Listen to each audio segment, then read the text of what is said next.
ከጡረታ ጋር በተያያዘ ለጡረተኞች አዲስ የክፍያ ሂደት መኖሩን የደረሰ መረጃ ያመለክታል። ከመዋጮ አሰባሰብና ከድርጅት ምዝገባ ጋር በተያያዘም ችግሮች እያጋጠሙ መሆኑን የታወቀው። በሌላ በኩል ደግሞ ለሚቀጥሉት 3 ወራት አዲስ የመብራት ክፍያ ታሪፍ ጭማሪ መደረጉ በመንግስት በኩል ይፋ ተደርጓል። ሆኖም ክፍያው ላይ የታየው ለውጥ አዲስ ጭማሪ ሳይሆን ቀድሞ ማስተካከያ ነው በሚል ጭማሪ አለመኖሩ ነው የተገለጸው። የጡረታ ክፍያ፣ የመብራት ዋጋ ጭማሪ፣ የቡና ዋጋና ሌሎች አዳዲስ መረጃዎችን አንድ በአንድ ወደ እናንተ እናደርሳለን።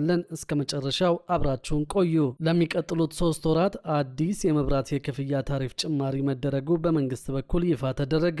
የኢትዮጵያ ኤሌክትሪክ አገልግሎት በደንበኞች ላይ የተደረገው የታሪፍ ማስተካከያ ቀደም ሲል በስትራቴጂው መሰረት የተወሰነ መሆኑን አስታውቋል። የኢትዮጵያ ኤሌክትሪክ አገልግሎት የሽያጭና ደንበኞች አገልግሎት ዳይሬክቶሬት ዳይሬክተር ዶክተር ይህይስ ስዩም እንደገለጹት በ2017 መስከረም ወር ላይ የተጀመረው የታሪፍ ማሻሻያ የህብረተሰቡን የመክፈል አቅም ባገናዘበ መልኩ በ24 የሩብ ዓመታት ተከፋፍሎ ተግባራዊ እየተደረገ ይገኛል ብለዋል። ይህ የታሪፍ ማስተካከያ ተቋሙ ከ4 ዓመት በኋላ የሚሰበስበውን አጠቃላይ ክፍያ በመስከረም 2017 ዓ.ም ላይ በአንድ ጊዜ ማስከፈል የነበረበት ቢሆንም የህብረተሰቡን የመክፈል አቅም ታሳቢ በማድረግ በጥቂቱ ከፋፍሎ እንዲከፍል በሚያመች መልኩ የተዘረጋ ስትራቴጂ ነው በማለት ዳይሬክተሩ አብራርተዋል። በአሁኑ ወቅት በስራ ላይ ያለው ታሪፍ ዝቅተኛውን የህብረተሰብ ክፍል በልዩ ሁኔታ ለመደገፍ የመንግስት ድጎማ የሚደረግበት ነው ያሉ ሲሆን እስከ 50 ኪሎዋት ሰዓት የሚጠቀሙ ደንበኞች በ1 ኪሎዋት ሰዓት 96 ሳንቲም ብቻ እንዲከፍሉ እየተደረገ እንደሆነ ገልጸዋል። ዶክተር ይህይስ አክለውም እስከ 200 ኪሎዋት የሚጠቀም ማንኛውም ደንበኛ በትክክለኛው የታሪፍ ዋጋ ሳይሆን በድጎማ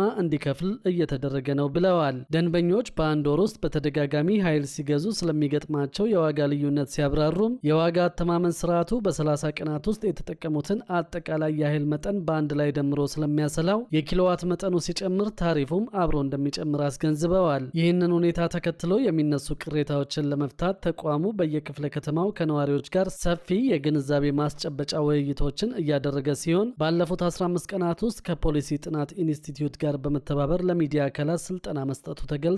በሌላ በኩል ደግሞ ከጡረታ ጋር በተያያዘ ለጡረተኞች አዲስ የክፍያ ሂደት መኖሩን የደረሰ መረጃ ያመለክታል። ከመዋጮ አሰባሰብና ከድርጅት ምዝገባ ጋር በተያያዘም ችግሮች እያጋጠሙ መሆኑን ለማወቅ ችለናል። በግል ድርጅቶች ውስጥ አነስተኛ መዋጮ እየተሰበሰበ ከፍተኛ የጡረታ አበል እየተወሰነ መሆኑ የጡረታ ፈንዱን ዘላቂነት ስጋት ውስጥ ከቶታል ተብሏል። አንዳንድ ድርጅቶች ባልተገባ መንገድ ደሞዝን አሳንሶ በማሳወቃቸው ምክንያት በጡረታ መዋጮ አሰባሰብ ሂደቱ ላይ ተጽዕኖ እየፈጠረ እንደሚገኝም ተነግሯል። የግል ድርጅት ሰራተኞች ማህበራዊ ዋስትና አስተዳደር ባለፉት ወራት ውስጥ ከ203 ሺህ በላይ አዳዲስ ሰራተኞችንና ከ30 ሺህ በላይ ድርጅቶችን የእቅዱ አባል ማድረጉን ያስታወቀው አስተዳደሩ የባለመብቶች ተጠቃሚነትን በተመለከተ በአገልግሎት ማለትም በዕድሜ፣ በጤና ጉድለት፣ በስራ ላይ ጉዳትና በሞት ለተተኪዎች በአጠቃላይ ለ5317 ባለመብቶች የጡረታ አበል ውሳኔ እንደሰጠም በሪፖርቱ ጠቁመዋል። ከመዋጮ አሰባሰብና ከድርጅት ምዝገባ ጋር በተያያዘ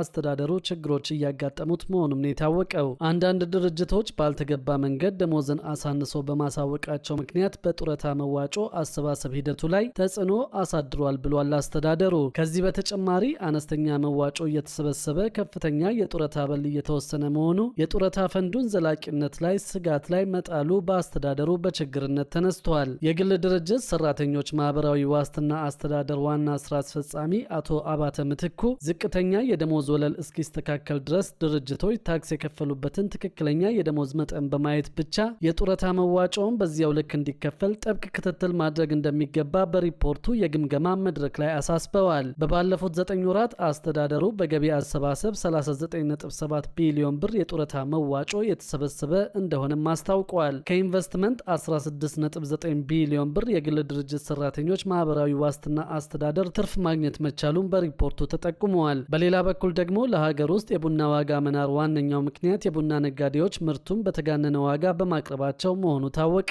ኢትዮጵያ ቀዳሚ የቡና አምራች ሀገር ብትሆንም ከጊዜ ወደ ጊዜ ለሚታየው የሀገር ውስጥ የቡና ዋጋ መጨመር ዋነኛው ምክንያቱ የቡና ላኪዎች ምርቱን በተጋነነ ዋጋ ማቅረባቸው መሆኑን የኢትዮጵያ ቡናና ሻይ ባለስልጣን አስታውቀዋል። የባለስልጣኑ የዋና ዳይሬክተር ጽህፈት ቤት ኃላፊ ዶክተር ሰፊሳ አባቡ እንደገለጹት በተጠናቀቀው የ2018 በጀት ዓመት ለውጭ ገበያ ከቀረበው የቡና ምርት የተገኘው ገቢ ከፍተኛ ቢሆንም በሀገር ውስጥ ገበያ ላይ ግን የዋጋ ጭማሪ ታይቷል። ባለስልጣኑ በዘርፉ ዘርፉ የቁጥጥር ስራ እያከናወነ ቢሆንም በአሁኑ ወቅት የሀገር ውስጥ የቡና ዋጋ ከዓለም አቀፍ የገበያ ተመን ጋር ሲነጻጸር ሰፊ ልዩነት እንዳለው አስረድተዋል። ላኪዎች እርስ በርሳቸው በመነጋገር ተቀራራቢና የተረጋጋ ዋጋ እንዲያቀርቡ በተደጋጋሚ ቢነገራቸውም ወዳልተገባ የዋጋ ሽሚያ በመግባታቸው ምክንያት በገበያው ላይ አለመረጋጋት መፈጠሩን ኃላፊው ገልጸዋል። ይህ የዋጋ መጋነን የሀገሪቱን የቡና ዘርፍ ወደ ኋላ የሚጎትት በመሆኑ ባለስልጣኑ ላኪዎችን በውይይት ለማስማማት ጥረት ማድረጉን ጠቅሰዋል።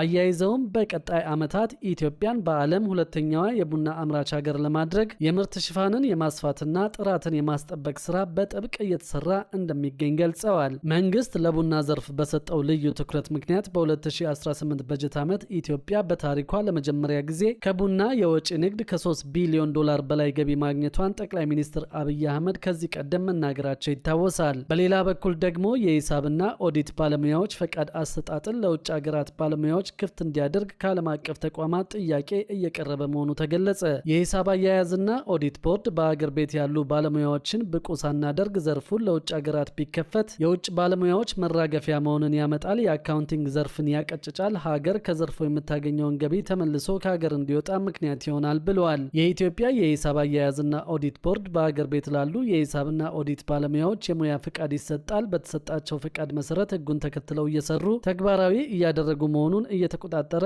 እርምጃ የሚወስድ መንግስታዊ ተቋም ነው። በኢትዮጵያ የሂሳብ ስራ በዘፈቀደ ነው የሚሰራው የሚለው ቦርዱ የኢኮኖሚው ዘርፍ በብዙ መንገድ ለውጭ ባለሀብቶች ክፍት በተደረገበትና አንዳንዶቹም ወደ ኢትዮጵያ እየገቡ ባለበት በዚህ ጊዜ ሙያው የሚጠይቀው ብቃት ያለው ባለሙያ በዚያው ልክ ያስፈልጋል ሲል ዘርፉ የካፒታል ገበያውን ጨምሮ ቢዝነሱ እየጠየቀ ያለውን የሂሳብ ባለሙያ በጥቂቱ እንኳን እንደሌለ ተናግረዋል። ቦርዱ ፈቃድ የሰጣቸውን ባለሙያዎች እንዴት ነው እየተቆጣጠረ እርምጃ የሚወስደው በሚል ጥያቄ የቀረበለት የኢትዮጵያ የሂሳብ አያያዝና ኦዲት ቦርድ ምክትል ዋና ዳይሬክተር አቶ ፍቃዱ አጎናፍር በኦዲተሮች በኩል ያለውን ሲያስረዱ በኢትዮጵያ ሙያዊ ብቃት ያላቸው ኦዲተሮች 230 ናቸው። 3 ዓመታትን የፈጀ ፍተሻ አድርገንባቸዋል። በተቀመጠው የቦርዱ መስፈርት መሰረት የማይሰሩ ባለሙያዎችን ፈቃድ እስከ ማገድ የደረሰ እርምጃ ስለመውሰዳቸው ጠቅሰዋል። ፈቃዳቸውን ከመሰረዝ አስቀድሞ ግንዛቤ መፍጠር ስራን እሰራለሁ የሚለው ቦርዱ በተለይ በቅርቡ ስራ ባስጀመረው የሂሳብ ባለሙያዎች ኢንስቲትዩት በኩል እየተመዘገቡ ሙያዊ ብቃት ያለው እንዲሆኑ በማድረግ ላይ መሆኑንም ተጠቁመዋል። በዚህ መንገድ ሰርተን ሙያተኛውን ሙያዊ ብቃት እንዲኖረው ካላደረግን ለትልልቅ ድርጅቶች የሚቀርብ ባለሙያ ጠፍቶ የኬንያ ባለሙያዎች ይህንን ቦታ እየተኩ የመስራታቸው ነገር ቀጥሎ የዘርፉን ውድቀት ያስከትላል ሲሉ አቶ ፍቃዱ ተናግረዋል። ሁሉም የሂሳብም ሆነ የኦዲት ባለሙያ ሙያዊ ብቃት ያለው በኢንስቲትዩት ውስጥ ማለፍ አለበት የሚለው ቦርዱ የአዲስ አበባ ዩኒቨርሲቲን ጨምሮ እነዚህን ስልጠናዎች ወደሚሰጡለት ተቋማት በመሄድ ባለሙያዎች ሙያዊ ብቃታቸውን እንዲያሳድጉ እድሉን ማመቻቸቱንም ቦርዱ አስታውቀዋል። በኢትዮጵያ ሙያዊ ብቃት ያላቸውና ቦርዱ የሚያውቃቸው የሂሳብ ባለሙያዎች 500፣ ኦዲተሮች ደግሞ 230 ብቻ ናቸው መባሉ ታውቀዋል። በሌላ በኩል ደግሞ ህገወጥ ወይም በተለምዶ ጨረቃ ቤት ተብለው የሚታወቁ ካርታና ፕላን የሌላቸው ቤቶች ባሉበት ህጋዊ ሊያደርግና የባለቤትነት ማረጋገጫ ሰነድ ሊሰጥ መሆኑን ያገኘነው መረጃ ያመለክታል። የኦሮሚያ ክልላዊ መንግስት ምክር ቤት ወይም ጨፌ ኦሮሚያ በቅርቡ ባካሄደው መደበኛ ጉባኤው መመሪያውን አጽድቆ ለክልሉ መሬት አስተዳደር ቢሮ መላኩ ታውቋል። እነዚህን ህገወጥ ቤቶች ህጋዊ የማድረጉ አሰራር ከከተሞች ፕላንና መሰረተ ልማት ጋር ፈጽሞ ሊጻረር በማይችል መልኩ ብቻ እንደሚከወን የሚያትተው መመሪያው በክልሉ ከተሞች የመሬት ሊዝ አዋጅ መሰረት አስፈላጊው ክፍያ ከተፈጸመ በኋላ ሂደቱ እንደሚጀመር ያመለክታል። ይህን አሰራር የሚከታተሉትና የሚያስፈጽሙት በከተማ አስተዳደሮች ያሉ የመሬት አስተዳደር ጽህፈት ቤቶች መሆናቸውን የሚደነግገው ይሄው መመሪያ አመልካቾች ማመልከቻቸውን የሚያስገቡበትን ቀንም በይፋ ማስታወቂያ እንደሚገለጽ ያብራራል። የከተማ መሬት አስተዳደር ጽህፈት ቤቶች በማመልከቻቸው መሰረት ያዋቀሯቸውን ባለሙያዎች ወደ ስፍራው በመላክ ቤቱ ያለበት ቦታ ከከተማው ፕላን ጋር የሚጣጣም መሆኑ ከተጣራ በኋላ ቤቱን ህጋዊ የማድረግና የባለቤትነት ማረጋገጫ የምስክር ወረቀት የመስጠት ሂደቱ እንደሚጀመር ያዛል። ህጋዊ የሚደረገው የመኖሪያ ቤት ቦታ በካሬ ሜትር ተለክቶ ከከተማው የመሬት ሽንሸናና ደረጃ ወይም ስታንዳርድ የሚተርፍ ከሆነ መሬቱ ወደ መሬት ባንክ ተመላሽ እንደሚደረግ መመሪያው አትቷል።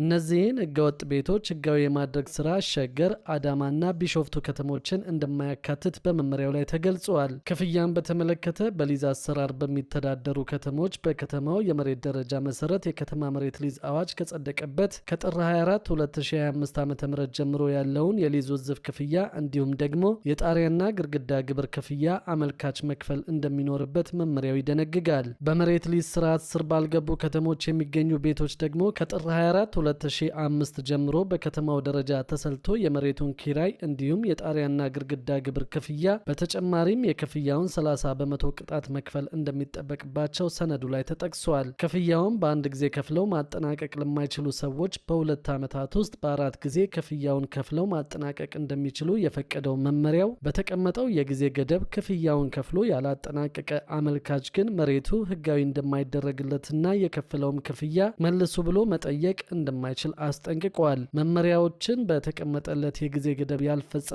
አካል በመሬቱ ላይ የሰራው ቤት ፈርሶ መሬቱ ወደ መንግስት የመሬት ባንክ ተመላሽ እንደሚሆን የጠቀሰው መመሪያው መንግስት ቤቱን በማፍረሱ የሚያስከትለው ኢኮኖሚያዊ ጉዳት ካለ ቤቱ ሳይፈርስ ባለበት እንደሚወረስ ደንግጓል። በየትም ቦታ በስሙም ይሁን በሌላ ሰው ስም ከአንድ በላይ ህጋዊ ያልሆነ መሬት ያለው ግለሰብ መሬቱን ህጋዊ በማድረግ ሂደት ውስጥ ሊስተናገድ እንደማይችል የጠቀሰው መመሪያው ይልቁንም መሬቱ በመንግስት ይወረሳል ብሏል። በተጨማሪም ከከተማ ፕላንና መሰረተ ልማት ጋር የማይጣጣሙ ህጋዊ ያልሆኑ ቤቶችን ማፍረስ እንደሚቀጥል የጠቀሰው መመሪያው ቤቱ የፈረሰባቸው ግለሰቦች የክልሉ መንግስት በተለያዩ ጊዜያት በሚያደርገው መሬት ሸንሽኖ የመስጠት ሂደት ውስጥ እንደሚካተቱ ደንግጓል። እነዚህን ህገወጥ የመኖሪያ ቤቶች ወደ ህጋዊ መንገድ የመመለስ ሂደቱ በአንድ ዓመት የጊዜ ገደብ ውስጥ ተሰርቶ እንዲጠናቀቅ መመሪያው የሚያዝ ሲሆን ለሚፈጠረው ማንኛውም መዘግየትና መጓተት የወረዳ አስተዳዳሪዎች፣ የከተማ ከንቲቦች፣ በየደረጃው ያሉ የመንግስት የመሬት አስተዳደር መዋቅሮች ተጠያቂ ይሆናሉ ሲል አስጠንቅቋል። የኦሮሚያ ክልል የከተሞች ፕላን ኢንስቲትዩት በበኩሉ ከክልሉ መሬት አስተዳደር ቢሮ ጋር ለስራው መሳካት በቅንጅት እንዲሰራ ያሰባሰበው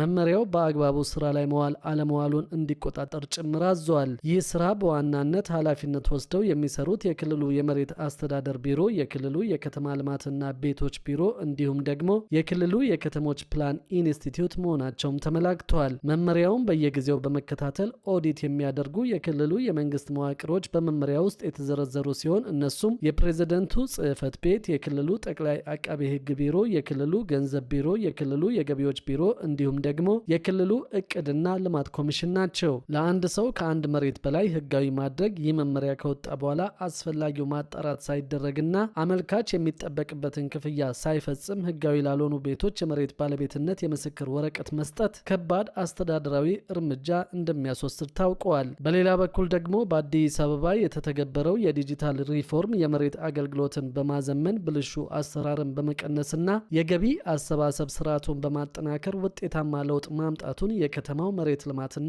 አስተዳደር ቢሮ ገለጸ። የቢሮው ኃላፊ አቶ መኮንን ያኢ በአገር አቀፍ ደረጃ የተጀመረው ሪፎርም ተከትሎ በከተማው የመሬት አገልግሎትን ዘመናዊ፣ ግልጽና ከሰው ንክኪ የተላቀቀ ለማድረግ ሰፊ የለውጥ ተግባራት መከናወናቸውን ገልጸዋል። በማዕቀፉ ከ720 ሺህ በላይ የመሬት ማህደራት እስካን ተደርገው ወደ ዲጂታል መረጃ ቋት መግባታቸውን ገልጸው የመረጃ ደህንነትን ከማጠናከር ባለፈ ህገወጥ የካርታ ዝግጅትና የመሬት ወረራ ወንጀሎችን ለመቀነስ አስተዋጽኦ አበርክቷል ብለዋል። በተጨማሪም የመሬት አገልግሎቶችን በኦንላይን ስርዓት በማቅረብ የአገልግሎት ፍጥነትን ከማሳደግ በተጨማሪ ለሙስናና ብልሹ አሰራር የነበረውን ተጋላጭነት በከፍተኛ ደረጃ መቀነሱን ገልጸዋል። ባለፉት ጥቂት ወራት ውስጥ 39 ሺህ የሚጠጉ ኢ-ካርታዎች መዘጋጀታቸውን ጠቅሰው የይዞታ መረጃዎችን በዲጂታል ስርዓት እንዲመዘገቡና እንዲጠበቁ መደረጉን አመልክተዋል። በ11 ክፍለ ከተሞች ተበታትኖ የነበረውን የመሬት ቤዝ ማፕ ወደ አንድ ማዕከላዊ የመረጃ ቋት ማምጣት መቻሉንም ጨምረው አብራርተዋል።